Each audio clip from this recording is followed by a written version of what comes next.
Bom dia a todos, bom dia a todas, bom dia a todos. Estou eu aqui, Thelma Ventura, a editora da Editora Voz de Mulher, uma editora que publica livros exclusivamente escritos por mulheres nas áreas de literatura, psicologia e educação. E hoje é um dia mais do que especial.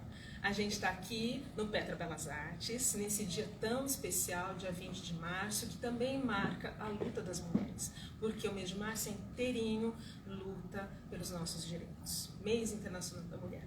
E para representar a nossa editora e todas as escritoras da nossa casa editorial, a gente está aqui com a Paula de Donato.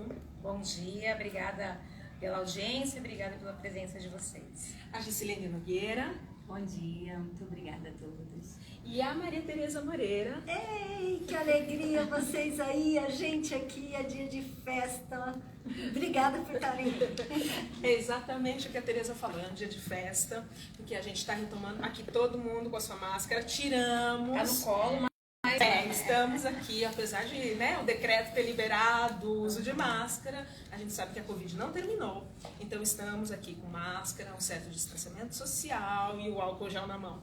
Mas tiramos justamente para poder conversar aí com vocês, tá bom? Para que vocês participem com a gente, né? Quem não pôde, quem queria estar aqui, mas não pôde. Então vocês estão aí com a gente. E todo mundo que está aqui com a gente também, tá? Porque, como vocês podem ver, não é a gente que está filmando. Então tem os nossos queridos e as nossas queridas aqui com a gente também. Então hoje nós vamos lançar 3 livros lindos e maravilhosos. E vamos ter uma palestra, que é uma palestra conversa, né, meninas? É uma palestra conversa sobre a ideia de que mulheres que escrevem mudam o mundo. Será mesmo? Né? E aí a gente vai bater um papo entre nós e eu vou trazer um pouquinho da Virginia Woolf, tá bom? Mas isso vai ser dividido em 2 partes, porque senão não cabe aí na live do Instagram, tá bom, gente? Então primeiro a gente vai começar com o lançamento dos 3 livros de hoje, tá? A gente vai lançar hoje presencialmente, né? Presencialmente. É. Virtualmente a gente já fez o lançamento. Já no ano passado, É. justamente em março, está fazendo um ano que nós lançamos Pela Janela do Quarto, Visões da Quarentena. O pessoal poder olhar aí na live, né? Isso, é uma antologia maravilhosa na qual participam 33 mulheres, tá? Então, 33 mulheres, por quê? Inclusive, não só a Paula, mas a Tereza também participa dessa antologia. São 33 mulheres nessa antologia. A ilustradora da capa é a Júlia Matos, que não pôde estar aqui hoje. Tenho eu como não só a curadora e organizadora da obra, mas também a apresentação, fui eu que fiz. E mais 31 maravilhosas mulheres, tá? Como a Paula e a Tereza que aqui estão, tá? E a Paula veio aqui representar todas nós no lançamento dessa antologia. Temos o lançamento do lindo livro de poemas da Juscelene, do Mundo do Livro nas Costas. Né? Foi lançado mais recentemente, né, Ju? Em janeiro, né, virtualmente. Isso, virtualmente em janeiro e agora presencialmente. Agradeço muito todas vocês que estão aqui. Eu vou falar da Juscelene porque ela está no foco, ela veio do Rio de Janeiro, gente. A Paula veio de Santos e a Tereza veio de Campinas. Então, assim, é muito bacana. Eu agradeço vocês. Agradeço de verdade por vocês estarem aqui. E tem também o livro da Tereza, 50 Tons de Menopausa, né, que é uma segunda edição, revista e ampliada, né, que a Tereza quis lançar com a gente, e ela vai falar, são poemas a respeito dessa fase tão importante, tão fundamental na vida das mulheres. Né? São várias as fases muito importantes, e a menopausa é uma delas, e é muito rechaçada, é muito mal compreendida, e a Tereza, nos poemas dela, traz essa compreensão maior sobre a menopausa, tá? Então, apresentadas todas devidamente, eu vou pedir para a Paula, vou passar a voz e a vez para a Paula, para ela falar sobre a antologia. Pessoal, novamente, bom dia para todas, todes e todos. E essa antologia, a chamada foi aberta durante a pandemia. Então, assim, a gente está desde 2020. Vou falar rapidamente da minha experiência nessa pandemia, né? Que também me motivou a escrever. No dia 15 de março de 2020, eu e minha família, a gente entrou em isolamento social. Foi antes do decreto estadual, né? E a gente decidiu, como a gente tinha esse privilégio, né? Por quem não tinha também, decidimos ficar em casa e não sair para nada. E aí esse isolamento bem rígido mesmo, durou 8 meses, o mais rígido. A gente não saía, no começo a gente não saía nem pra ir na padaria, tudo a gente pedia, chegava em casa, a gente passava álcool no álcool, né, pra higienizar. E aí, tenho 2 filhos, meu marido, então nós ficamos realmente bem isolados para proteger as crianças, principalmente, e os nossos entes queridos que tinham algumas comorbidades, como a minha sogra que tem pressão alta, meu sogro tem diabetes, enfim. E aí, no meio desse período, eu sempre gostei muito de ler, escrevo há muito tempo, sem ser profissionalmente, e a gente intensifica, porque a arte, ela vem para resgatar a gente de momentos muito difíceis, né? Então a arte, ela resgata a gente. Então, durante a pandemia, eu intensifiquei um pouco mais a escrita. Eu sou jornalista de formação e também sou formada em letras, mas escrevo desde os meus 8 anos. Desde que eu aprendi a ler e escrever, eu escrevo poemas, histórias e tal, mas nunca tinha publicado, a não ser algumas coisas na internet.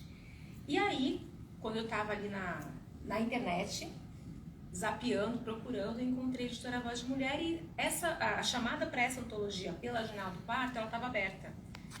E aí eu comecei a ler sobre a editora, a proposta da editora, que é uma proposta de publicar apenas mulheres, né? E eu falei, eu acho que isso é para mim, né? Porque eu sou feminista e desde que eu me entendo por gente, antes de saber o que era feminismo, eu já era feminista. Então, eu tenho uma filhada que está aqui linda, maravilhosa na plateia. E tenho um filho também que eu crio nesse sentido. E eu falei, eu acho que é pra mim. E aí fui ler a proposta da antologia, que eram contos onde escritos por mulheres, onde as protagonistas fossem mulheres, falando sobre a pandemia, o que a gente estava enfrentando. E aí nasceu essa ideia do meu conto, que se chama Prisão e Liberdade, que é um conto que fala sobre o isolamento social e sobre o aumento da violência por conta da pandemia. A gente sabe que a violência explodiu na pandemia contra as mulheres, né? Porque normalmente a violência ela acontece dentro de casa.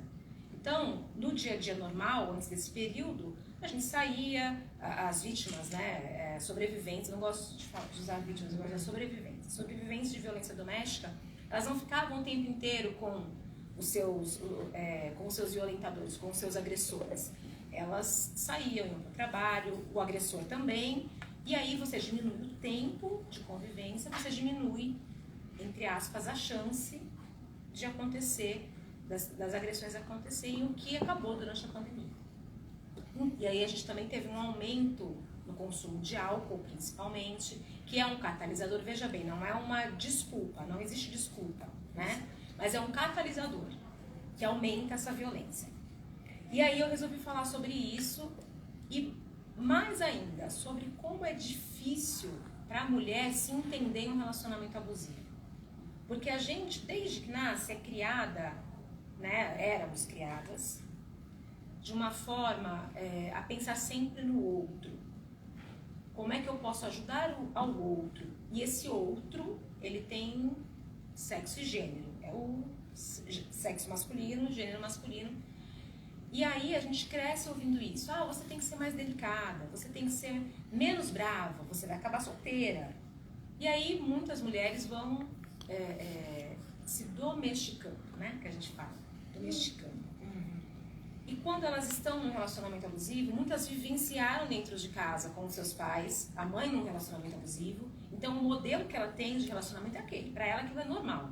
Ah, ele tem muitos ciúmes. Ah, porque ele me ama demais. Quando a gente é pequenininha, o menino implica comigo, porque ele gosta de você. Então, são essas inversões de valores que vão moldando a nossa personalidade. E muitas mulheres, quando chegam no relacionamento abusivo, elas não conseguem nem identificar que estão no relacionamento abusivo. E aí a gente ouve assim, fica porque quer, apanha porque gosta. Não existe isso. Primeiro que é muito difícil você pensar que aquele homem por quem você se apaixonou, eu tô falando homem, porque pelas estatísticas, a grande maioria dos relacionamentos abusivos e dos agressores são do sexo masculino. A gente também tem relacionamentos abusivos de outras naturezas, né? Familiares, entre mulheres, entre 2 homens, mas a gente sabe que as grandes sobreviventes são mulheres e os grandes agressores são os homens, a maioria, né? E aí, esse livro, ele entra no dia a dia de uma mulher jovem que tem um relacionamento com um homem também jovem, e que as agressões, as violências, elas começam de uma forma muito sutil. Uma dica, faz isso, não faz aquilo. E aí, durante a pandemia, isso vai se intensificando. Né? Eu, particularmente, tive a sorte, e talvez por sempre ter essa postura mais feminista e mais impositiva, consciente, eu nunca vivenciei, mas eu presenciei, fui cercada a minha vida inteira de relacionamentos abusivos. Então, eu sempre percebi muito isso, né? Mulheres que eu amo e que eu amei, que estavam dentro de um relacionamento abusivo, continuaram, muitas vezes porque não encontram força para se libertar ou não encontram apoio. A gente também tem que falar da questão financeira, né? Que é sim uma violência, que é a violência patrimonial e financeira. Mulheres que deixam as suas carreiras de lado para apoiarem as carreiras dos seus respectivos parceiros e companheiros, né? E isso acaba gerando uma dependência financeira. Quando tem filhos, então, é muito pior. Porque eu costumo falar que a gente até passa fome, mas o filho ou a filha passando fome, se a gente precisa ficar dentro de uma relação para isso, normalmente é o que acontece, se sujeita, né? É o que a gente vê. Então eu vou ler um trechinho para também dar voz e vez para as minhas amigas, meus colegas, então eu vou ficar falando aqui.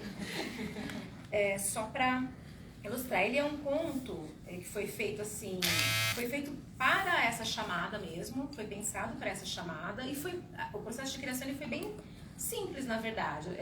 Eu costumo dizer que o meu processo de escrita ele não é muito estratégico, ele é mais visceral. Os contos, os personagens ficam conversando comigo um tempo. Eu entendo isso. Aí chega um momento que não dá, tem que parar e escrever. Né? Então, senão eu fico meio irritada, meio doida. As crônicas também, enfim. Mas esse conto especificamente, eu comecei a pensar no que eu poderia dizer sobre a pandemia. E a gente estava bem no começo, e uma coisa que tinha me chamado muita atenção, bem no começo não, foi ano passado que a gente lançou mais o processo, né? Foi em 2020. E o que estava me chamando muito a atenção, além das mortes, óbvio, da pandemia, eram os números das agressões, né? Então isso é uma coisa que estava me deixando muito tocada e me chamando muito mais a atenção do que normalmente chama.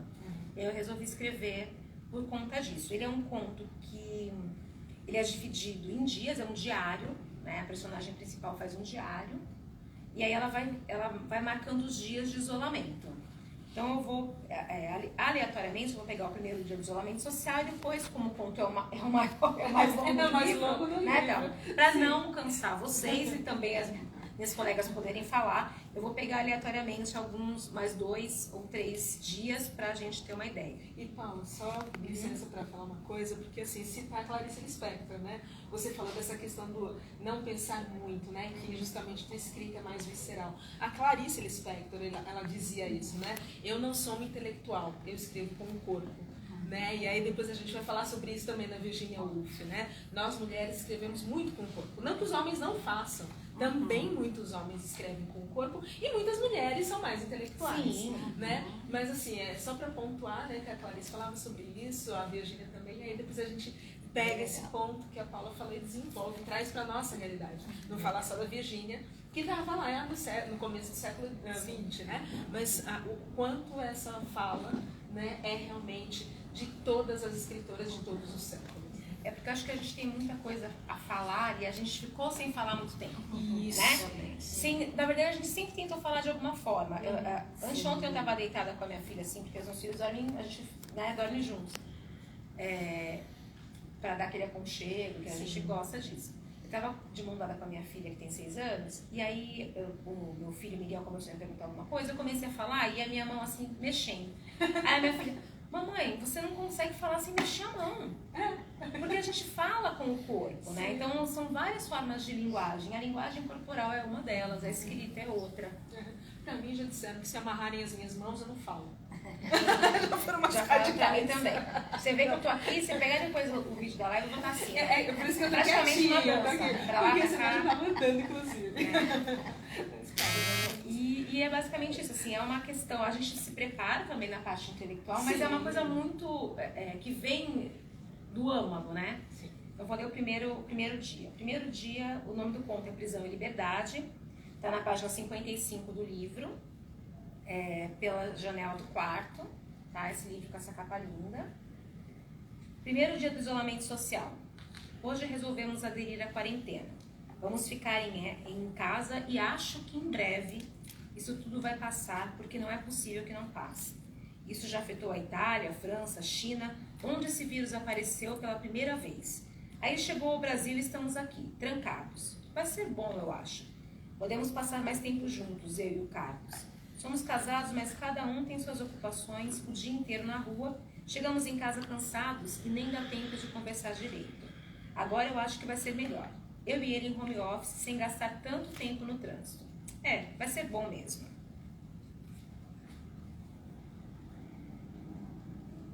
Aí agora eu vou pegar um outro dia do isolamento social. A situação aqui em casa não está muito boa, não. Já faz mais de um mês que estamos nessa porcaria de quarentena, sem sair, sem ver as pessoas. Estou com saudades da minha mãe, mesmo a gente se falando por chamada de vídeo quase todo dia. Falei isso pra ela e ela me disse que agora, na pandemia, nos vemos e nos falamos mais do que antes. Fiquei pensando e vi que nos falávamos pouco mesmo. O Carlos, quando chega, não gosta de dividir a minha atenção e achava que eu era muito apegada à minha mãe e a algumas amigas. Então, pelo bem do nosso relacionamento, eu dei uma diminuída nas ligações e nas saídas. Ele só queria mais tempo comigo. No entanto, agora que podemos ficar mais juntos, ou ele está trabalhando fora de casa, ou quando volta fica enfurnado no quarto, naquela porcaria de computador. Outro dia levou o notebook para o banheiro e ficou lá. Eu fiquei desconfiada, claro, qual mulher não ficaria? Quando ele não estava olhando, eu fui checar o histórico de navegação. Não sei como ele nem apagou. Estava cheio de sites de pornografia. Nem preciso falar que brigamos feio. Poxa, comigo em casa e ele vai olhar pornografia no notebook? Não dá. Aí ele falou que eu sou louca e quebrei a confiança dele olhando o note. Eu disse que ele também tem acesso ao meu celular, mas ele falou que é diferente, que não fica olhando toda hora, não. Mas eu sei que ele olha de vez em quando, porque eu já saí do banho algumas vezes e ele estava lá, mexendo no meu aparelho. A briga ficou meio feia e eu acabei concordando que não era para tanto. Todo homem olha pornografia, ele falou. Eu vou passar um pouquinho mais para frente. Hoje foi um dos piores dias da minha vida. O Carlos chegou em casa depois de passar a tarde fora. A gente tem um procedimento de segurança aqui para evitarmos que a casa seja contaminada. Quando ele chega, tira a roupa, eu levo para a máquina e ele entra direto no banho. Hoje, quando ele chegou, peguei a roupa e levei para a área. Coloquei a blusa e quando ia colocar a calça, vi que ele tinha esquecido a carteira dentro. Tinha um papel saindo e eu juro que só puxei porque ia deixar dentro de uma caixinha que a gente usa para guardar correspondência por uns 3 dias para descontaminar. Mas quando eu puxei, era um daqueles cartões de motel. Eu sei porque há 5 anos, antes de nos casarmos, nós íamos nesse mesmo lugar e depois nunca mais fomos. Eu nem sabia que motéis estavam funcionando na quarentena. Eu comecei a tremer tanto, mas tanto. Fui direto para o banheiro e encontrei com ele no meio do corredor, já vindo atrás, porque percebeu que tinha esquecido a carteira. Mostrei para ele o cartão e ele arrancou da minha mão. Rasgou, começou a gritar que eu vivia perseguindo, que eu era louca. Eu, louca. Mas dessa vez eu tinha certeza. E aí, só vou ler um trechinho, não dar spoiler do final, né? Sim. No finalzinho. Segundo dia da volta para casa. Porque ela pega Covid nesse, né? Querido diário, eu não morri. Foi quase, mas não foi dessa vez. Cheguei em casa ontem. Minha mãe, a Mel e o Carlos estavam me esperando ansiosos, felizes por eu estar, enfim, salva e livre. Voltamos para casa todos juntos. Eu tive alta de manhã. De tarde, o Carlos disse que precisava dar um pulinho no escritório, que sentia muito e que voltaria bem depressa. Eu dei um beijo carinhoso nele e claro que não reclamei. Como eu poderia reclamar se eu estava viva? Minha mãe e a Mel ficaram aqui comigo. Assim que o Carlos saiu, eu liguei para o seu Pedro, o chaveiro de confiança aqui do bairro. Ele trocou todas as fechaduras da porta e colocou uma tetra só para garantir. Minha mãe não entendeu nada, mas não precisei explicar para a Mel. Quando o seu Pedro acabou, a minha amiga, aquela que é bem feminista, já tinha jogado as roupas do Carlos dentro de 2 malas bem grandes que nós usamos, a primeira vez na nossa lua de mel. Minha mãe, a essa hora, já estava aos prantos. Ela me disse que todo casal briga, que a gente ainda podia consertar. Eu nunca tinha gritado com ela, mas falei aos berros que não tinha voltado da antessala do inferno para ficar com um desgraçado que me humilhava e me batia. Ela ficou muda, me abraçou e chorou bem baixinho.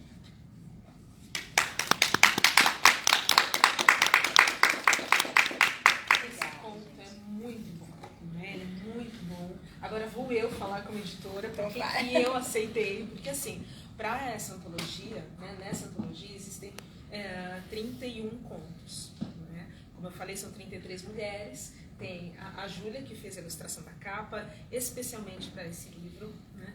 E tenho eu fazendo a apresentação. Mas são 31 contos. E por que que eu aceitei? A gente recebeu mais de 100 contos, né? E foi muito, para mim, como editora, foi muito especial, porque a gente não tinha lançado nenhum livro ainda. E foi realmente o primeiro lançamento da editora, que não foi o meu, né? Porque o primeiro livro, a rigor, a ser lançado pela editora Voz de Mulher, foi o meu, foi o Elos Partidos. Que foi, assim, um piloto para ver se dava certo. Se desse errado, aí era o meu e estava tudo certo, eu faria outra coisa da vida. Mas aí deu certo, e o primeiro livro, não meu, a ser lançado foi a antologia. Então, a rigor, não existia nenhum livro de outra escritora pela nossa editora. E mais de 100 mulheres confiaram em mim e no meu trabalho e enviaram seus trabalhos. Porque a questão é a seguinte, ser escritora é trabalho. Para Paula escrever, chegar na versão final desse conto, que é um conto longo, ou mesmo que fosse um conto curto, ela deixou de fazer todo o resto. Então, assim, é um respeito que toda editora, todo editor tem que ter com o trabalho das escritoras e dos escritores. Porque são pessoas que deixam de ir no cinema, deixam de estar com a sua família, deixam tudo para sentar e escrever. Então, respeito é uma coisa que eu tenho muito pelas minhas escritoras. E pelas escritoras e escritores todos do Brasil, enfim, de onde for, né? Então, assim, eu fiquei muito emocionada quando eu recebi toda essa avalanche de contos para essa antologia, e eu tive que cortar 2/3. Foi assim, com o coração na mão, que eu cortei 2/3 do que eu recebi. E essa é a versão que nós ficamos. O conto da Paula é muito interessante, pelo tema, com certeza, mas para quem adquiriu ou já adquiriu o livro, né, a nossa antologia, vê que é uma história, uma narrativa que vai num crescente. E a gente vai se angustiando. Isso é literatura. É quando a gente se envolve, né? Nem todo texto é literatura, né? Isso é uma coisa importante de se dizer. Existem escritoras de outras coisas. Existem redatoras, existem textos jornalísticos, que a Paula também faz, existem textos acadêmicos, como a Juscelene também faz, mas literatura tem uma especificidade. É fazer com que a gente, o leitor ou a leitora, se envolva e se coloque no lugar daquelas personagens. E o conto da Paula é bom por isso, a gente se envolve. A leitora vai se envolvendo e entende aquela situação e vai se angustiando junto com a narradora e vai se envolvendo e se colocando naquele lugar. Então, se existe uma função para a literatura, é isso, é humanizar. Por meio dessa empatia com as personagens, as masculinas e as femininas, a gente se humaniza por poder se colocar no lugar do outro.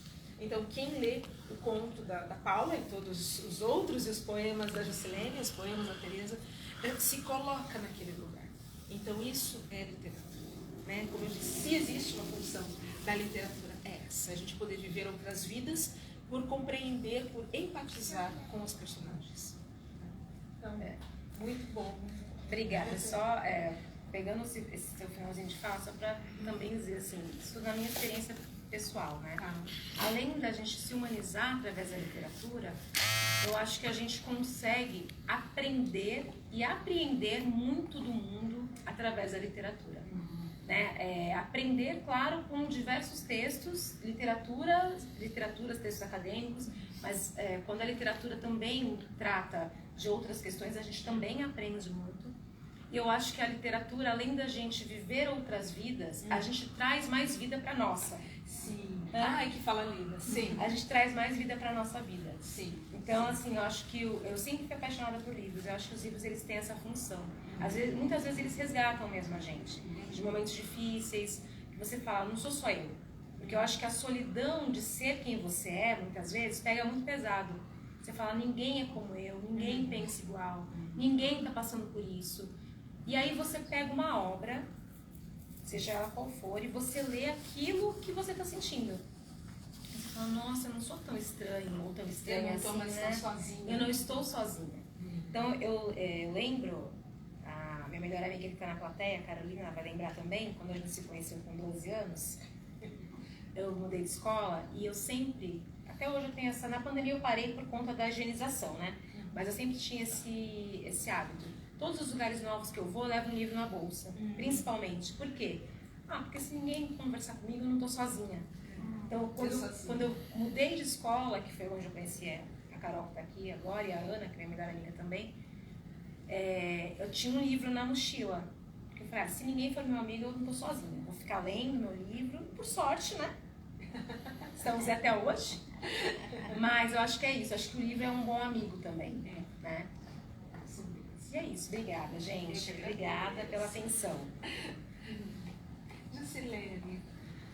Oi, gente. Então, depois de tudo que a Paula falou, né, a gente fica aqui também emocionada, sensibilizada. É muito bom estar conversando sobre literatura. Eu sou suspeita para falar, porque é minha paixão desde sempre. Então, vou tentar falar um pouquinho a respeito do livro, a respeito desse processo de entrada na editora Voz Mulher, a respeito do processo de escrita, de como eu me percebo hoje escritora, porque eu acho que isso também é um processo. Por mais que a gente, desde pequena, né, a Paula falou que desde 18 anos escreve, desde pequena eu já também escrevia, mas se autorizar, se perceber como aquela que escreve também é um desafio, sobretudo para as mulheres. Então, eu sou Jusilene Nogueira, como a Thelma me apresentou, eu sou professora, a Paula é jornalista também, então a gente vai acumulando identidades, né? Eu sou professora de literatura, agora escritora, e eu conheci a editora Voz Mulher através de uma chamada que a Thelma publicou nas redes sociais, e eu conheci através do Instagram. E era uma chamada para selecionar poetas negras. E aí eu achei muito interessante, porque se a gente tem as questões que dificultam o acesso das mulheres aos espaços, a gente tem outras camadas que atravessam esses espaços também de maneira muito marcada. E a questão racial é uma delas, né? A questão de gênero é uma questão importante, a questão racial, a questão de classe. Então tem vários pontos que vão aí se sobrepondo. E aí eu já tinha alguns poemas guardados. Ela falou que a ideia era publicar um livro. Isso é um desafio, porque você pensa assim, um livro tem que ter um mínimo de estrutura, né? Uma sequência de textos. Não é lançar um poema. Aí eu pensei, será que eu dou conta disso? Será que a gente consegue fazer? E aí eu selecionei alguns dos que eu tinha e fui compondo com outros. E mandei para a Thelma o material, o livro que eu achei que estava pronto. Quando ela me respondeu dizendo, gostei muito do seu livro, eu acho que foi o primeiro sim significativo de autorização para esse processo de publicação. Eu nunca tinha tentado antes. Eu acho que também isso é uma questão relevante. E o fato de ser uma editora voltada para a publicação de mulheres cumpre um papel de formação de rede, cumpre um papel de acolhimento, que eu acho que é significativo para esse primeiro passo, né? Então, me senti muito confortável. A nossa primeira reunião com a Thelma, a minha primeira reunião com a Thelma foi virtual, assim, a gente conversou por meio de uma chamada de vídeo, e aí ela falou a respeito do livro, do processo de publicação e tudo mais, e disse que tinha gostado do meu livro e tinha sido a primeira leitora do conjunto de textos que eu tinha ali. Isso foi bom no sentido da crítica. Esse livro, ele surge do mundo que eu equilibro nas costas, né? Com essa capa linda também, como a Paula falou da capa do livro dela. Essa capa é muito, muito significativa para mim. A gente conversou junto sobre as cores do fundo, sobre a escolha da mulher que iria aparecer aqui. E isso também foi um trabalho de parceria que eu acho que vai ficar na memória. Esse livro surgiu como o mundo que eu carrego nas costas. Essa era a primeira imagem que veio na minha cabeça quando eu reuni todos os poemas para pensar quais eram os temas que apareciam ali. E ser mulher no mundo do século XXI é muito doloroso. E eu falo assim, no Brasil do século XXI também, mas o Brasil está inserido nesse mundo que marca as mulheres com todas essas questões. Não é doloroso só hoje, já é há muito tempo. E a gente sabe que a gente vive hoje uma consequência direta de vários processos históricos que estão aí. Mas ainda é muito violento. E aí a Paula fala da necessidade de fazer com que algumas mulheres se percebam violentadas, porque a gente naturaliza violências que às vezes são tidas como práticas cotidianas, corriqueiras, né? E isso vem através da literatura de uma maneira muito impactante, de uma maneira muito sensível, de uma maneira muito forte ao mesmo tempo. Então esse mundo que eu achava que carregava nas costas, ele foi perdendo efeito e virando um mundo que é o mundo que eu equilibro nas costas. Porque a ideia do equilíbrio, eu acho que virou uma espécie de estratégia de mulheres. Porque a gente acaba precisando conciliar muitas questões. E isso não é uma questão natural, porque é muito perigoso quando a gente interpreta isso como um traço do gênero, né? Um traço do sexo. Nasceu mulher, nasce com a capacidade de administrar, de cuidar, de equilibrar o mundo, quando isso não é verdade. Isso é uma demanda que acaba sendo imposta e a gente vai desde que se rotula. A Judith Butler fala isso, né? Falou, é uma menina lá no nascimento e já vem, monta um enxoval, produz uma série de expectativas em relação ao que vai ser aquele corpo de menina desde o nascimento. Hoje, antes do nascimento, na ultrassonografia, a gente descobre o sexo e já vai projetando o futuro dos dois corpos, né? Ou da menina ou do menino.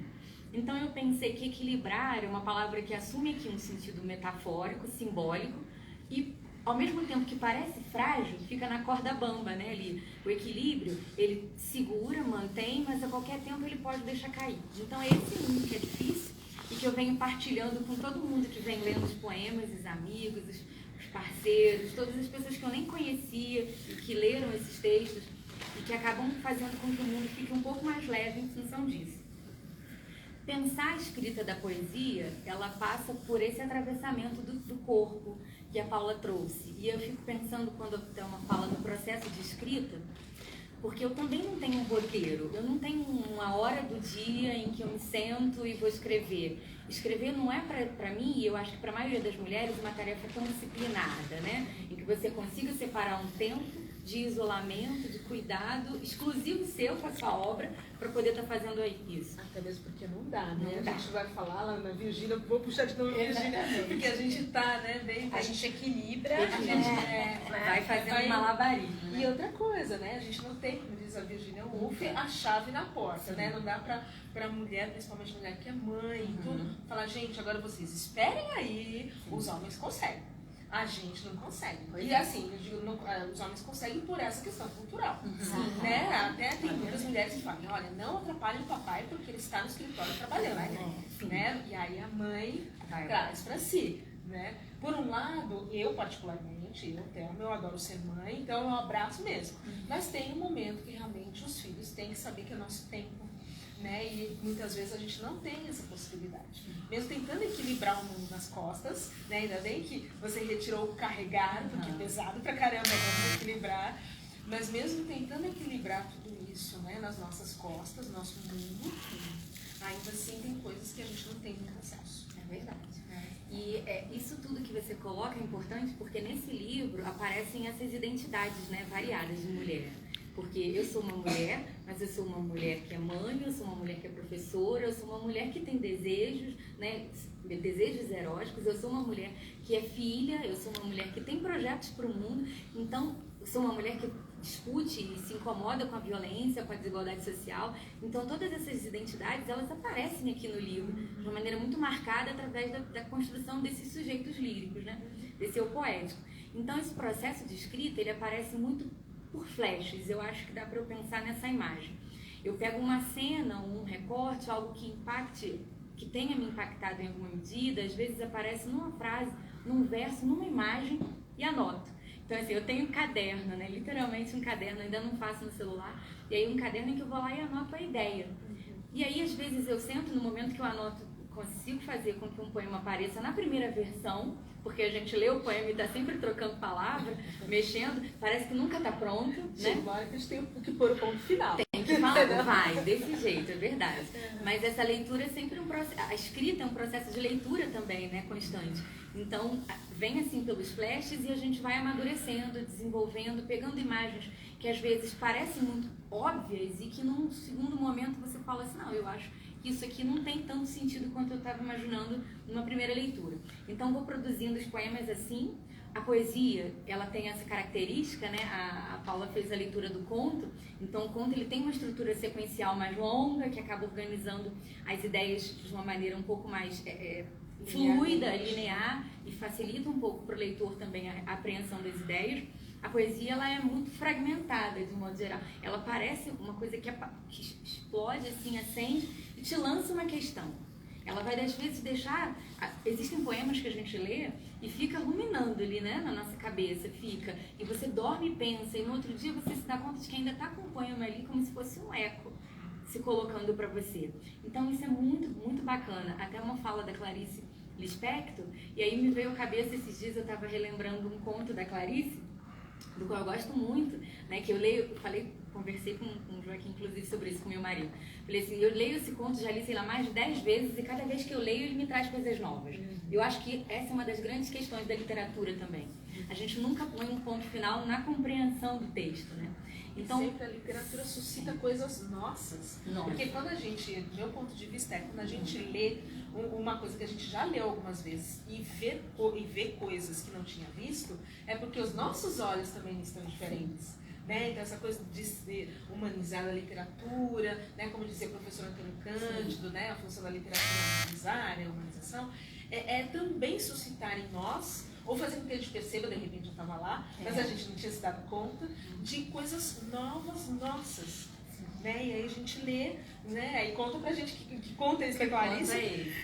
Mas do meu ponto de vista é isso, né? De que nós somos novas e novos quando lemos aquilo. Sim. Né? E o conto que eu estava falando, Thelma, que me lembrei quando eu estava ouvindo vocês conversando, é O Amor, da Clarice, que é um conto de que eu gosto demais. E que é um conto que, a imagem que veio à minha cabeça agora, pensando a respeito dessas questões da literatura, é o quanto a Ana, que é a personagem do conto, a protagonista do conto, aparece ali, e num movimento de estabilização, né? Ela tem uma vida muito organizada, é mulher, e aí a gente tem uma vida que ganhou uma ordem dentro de uma prática cotidiana e rotineira, uma vida que se repete, cuidado dos outros, o cuidado da casa, e aí de repente ela se desestabiliza com aquele cego mascando chiclete. E quando ela se desestabiliza, eu acho que a grande chave, a grande virada, que eu acho que é a grande potência da literatura, da poesia, do texto literário de um modo geral. O texto literário ele não tem que necessariamente trazer o conforto. Pelo contrário, eu acho que ele precisa despertar na gente esse desconforto de estar num mundo com tantas questões. É não permitir que a gente durma, é não permitir que a gente cochile diante dessa experiência, né? Que não é uma experiência simples de se encarar. Então, não permitir que a gente olhe para dentro da nossa casa e pense assim, tá tudo limpo e organizado, então o mundo tá ok. Não, o mundo não tá ok. É olhar pela janela do quarto, né, e ver que de fato tem muita coisa para poder ser alterada no mundo e no nosso próprio mundo, né? Porque entender que dentro de nós tem sempre esse turbilhão de coisas para acontecer. Então, eu pego esses flashes e vou compondo poemas, já tem alguns outros lá também nascendo, e são as primeiras versões de formas de colocar questões que estão dentro de mim, dentro desse incômodo. Eu acho que, e aí eu me identifico com a Ana do conto, né? Porque é essa angústia de estar no mundo, que a gente não sabe muito bem como nomear, como chamar, como explicar, e aí os versos eles dão um pouco de conta disso. Essa tentativa, sempre tentativa de representar em palavras aquilo que a gente está pensando, sentindo, e é óbvio que se fosse só para produzir um sentido para a gente, eu acho que ficaria guardado na gaveta. Mas eu acho que é para compartilhar um sentido, né? Eu acho que é para tentar provocar um diálogo, é para fazer com que outras pessoas ouçam, vejam, pensem. E aí eu escolhi assim, alguns poemas para poder falar um pouquinho a respeito dessa experiência. E aí eu vou começar com um primeiro, pegando o gancho, costurando com essa questão da mulher dentro de casa, do que é ser mulher nesse mundo, porque tudo é símbolo, né? Tudo é signo, tudo é construção. Então, o que chamaram de mulher em algum momento da história foi sendo produzido e alimentado. E a gente hoje está aqui, que beleza, problematizando o que é ser mulher, né? Porque entendendo as artificialidades dessa construção. O primeiro poema que eu separei aqui se chama Subjetividade e trabalha com essa questão do gênero. Subjetividade. Na frase da camisa tinha uma definição de mulher. Na bolsa descolada tinha uma definição de mulher. Na loja de perfume tinha uma definição de mulher. No filme de sucesso tinha uma definição de mulher. Na música do momento tinha uma definição de mulher. No livro que eu lia tinha uma definição de mulher. Em casa, nas ruas, na escola, no trabalho, na boca do vizinho, no discurso do parceiro, tinha uma definição de mulher. Foi assim que eu aprendi tudo o que eu não devia ser. E esse texto é muito bacana, porque ele faz pensar o quanto daquilo que a gente pensa que é tão nosso, não é nosso, né? Disseram que tinha que ser nosso e a gente foi internalizando. Então eu acho que um dos pontos de partida, separei 3 poemas também para não alongar muito, mas o ponto de partida é essa problematização das artificialidades, assim, de estar pensando que aquilo que dizem que é não necessariamente é a verdade absoluta. Então fragilizar essas verdades eu acho que é o primeiro passo. Posso falar só uma coisa? Claro. A Tereza vai falar sobre, o livro da Tereza também problematiza o que é ser mulher.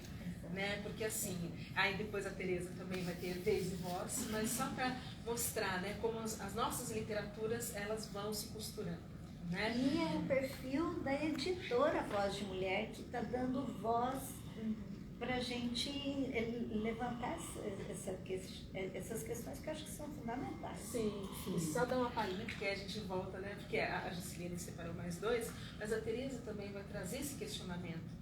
Porque muitas pessoas consideram que uma mulher que está na menopausa ou passou da menopausa não é mais mulher, porque não pode mais engravidar.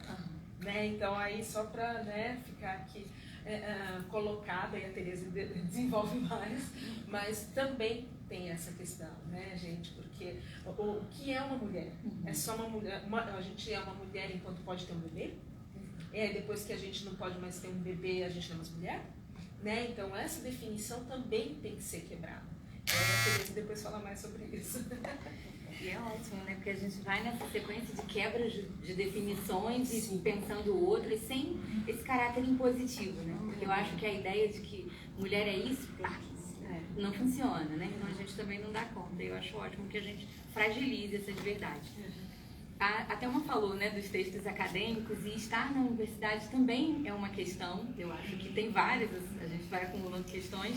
E aí esse poema que eu trago agora, ele atravessa um pouco essas questões dos espaços, né, autorizados ou não, que tipo de texto autorizado ou não, que tipo de pessoa está autorizada ou não a ocupar. E se chama Diário de Carolina, porque obviamente dialoga com o livro da Carolina Maria de Jesus, com a figura da Carolina Maria de Jesus, com o fato de agora, depois de tanto tempo ela ter sido reconhecida efetivamente, né, como escritora. A UFRJ, inclusive, a colocou como honoris causa agora, mas olha, depois de tanto tempo, né?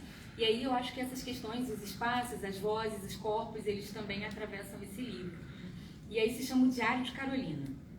O Diário de Carolina não coube na academia, como também não cabia seu corpo e sua dor. Coube no seu diário a noite mal dormida, o relato da briga, a injustiça da vida, dos filhos que dormiam sem ter o que comer. Coube no seu diário sua vida de operária sem salário, sua brilhante escrita pouco iluminada, no escuro barraco que não lhe permitiria vencer. Coube a denúncia da política de fachada, a violência e sua queixa indignada, cada palavra que alardeava sua exclusão. E embora tenha construído uma causa de alvenaria, publicado livros e escrito poesia, morreu pobre, como tantos que têm a sua cor. Pretos que ainda sofrem racismo na academia, nas ruas e que, dia a dia, registram sua dor. Pretos que criam um retrato diário das cenas de hoje ou do passado, carolinizando o tempo, explodindo contra o silêncio, existindo, apesar de. E aí eu acho que é essa existência concessiva, né? Essa existência do apesar de, que vai se impondo e a gente não vai romantizar, é uma exigência muito cruel, inclusive para pensar esses corpos que ocupam aqui. Eu fiquei bem impactada com o centro de São Paulo atualmente, com a quantidade de, só para registrar, porque assim, a gente está vivendo algo muito parecido no Rio, mas aqui a proporção está muito gigante, assim, de gente morando na rua. Sim. E eu acho que esses corpos, essas vidas, a gente não pode naturalizar como parte da paisagem, né? Isso é muito desesperador, assim, desesperador porque são corpos, são sujeitos em devir ali e que são tolhidos. Só um parênteses a esse respeito, eu tenho uma amiga que mora em Santos, a Joyce, e aí ela estava me contando, eu não fazia ideia, que inclusive a gente está em isolamento, então assim, né, e eu trabalhando bastante, às vezes não consigo ficar em dia com as notícias, mas também não me deu essa notícia tem uns meses, exemplos, que em Santos, comerciantes, pessoas que tinham uma casa, que tinham um comércio, tudo, por causa da pandemia, perderam tudo e estão morando na rua. Não sei, aí você me confirma.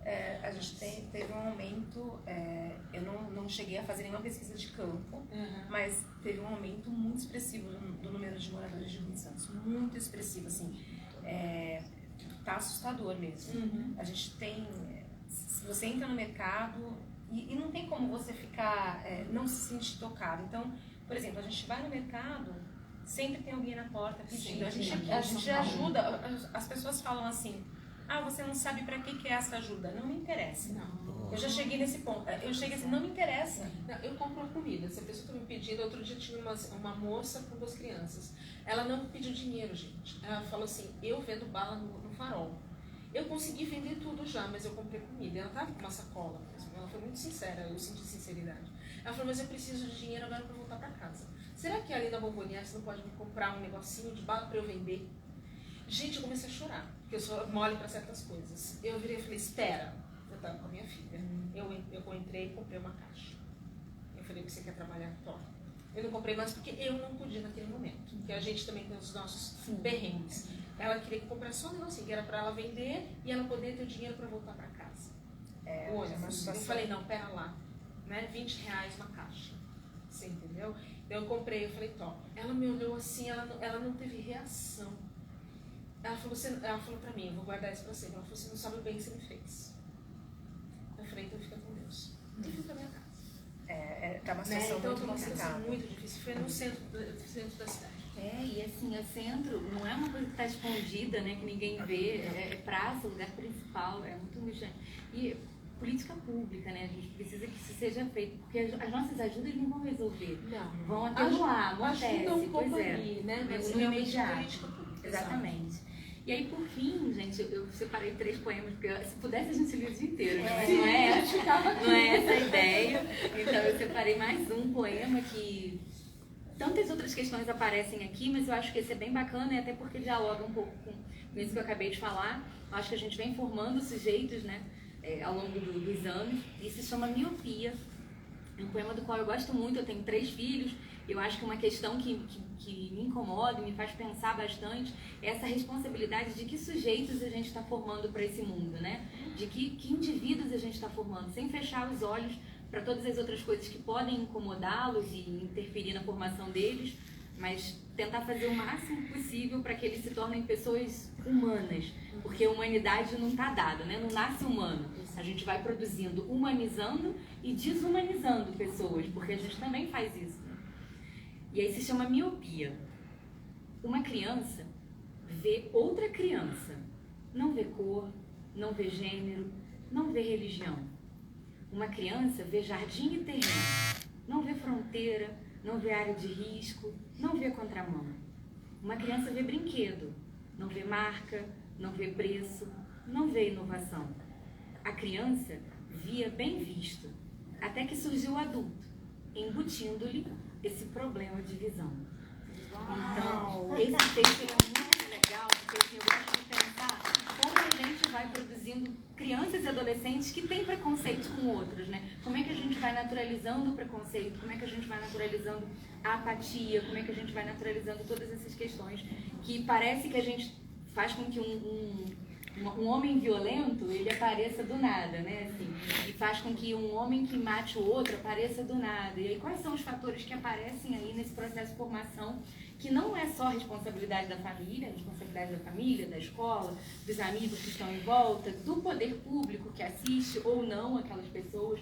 E aí a gente vai criando esses problemas de visão, que é uma forma simbólica e sutil de dizer quais são esses problemas com os quais a gente vem lidando. Então, eu queria agradecer demais a oportunidade de estar aqui com vocês, conversando, falando de literatura. Eu acho que isso é um privilégio, né? hoje, num domingo de manhã, a gente poder estar aqui. Agradecer a todo mundo que está assistindo e convidar todo mundo para conhecer o livro, para me ajudar a equilibrar esse mundo nas costas, porque eu acho que a gente vai partilhando os versos e tentando partilhar sentidos também, né? A partir daí. Então, muito obrigada, Thelma, também, pela acolhida, pela publicação, pelo desenho, pelo percurso. E obrigada às colegas também que estão aqui nessa estrada da literatura. Foi muito especial estar aqui hoje. Eu te agradeço por ter vindo, gente. A Juscelene, como eu falei, veio do Rio de Janeiro, então é muito, muito gratificante para mim, né? Quando eu chamo vocês, né? As minhas escritoras, e elas vêm, inclusive, de outros lugares, né? Outros lugares geográficos e outros lugares, né? Historicamente constituídos. Enfim. Eu acho que tá dando a nossa 1 hora, não tá? Ou a gente ainda tem Aqui não vejo. Hã? Aqui não tem, não marca. Gente, 1 minuto. Tem aqui, ó.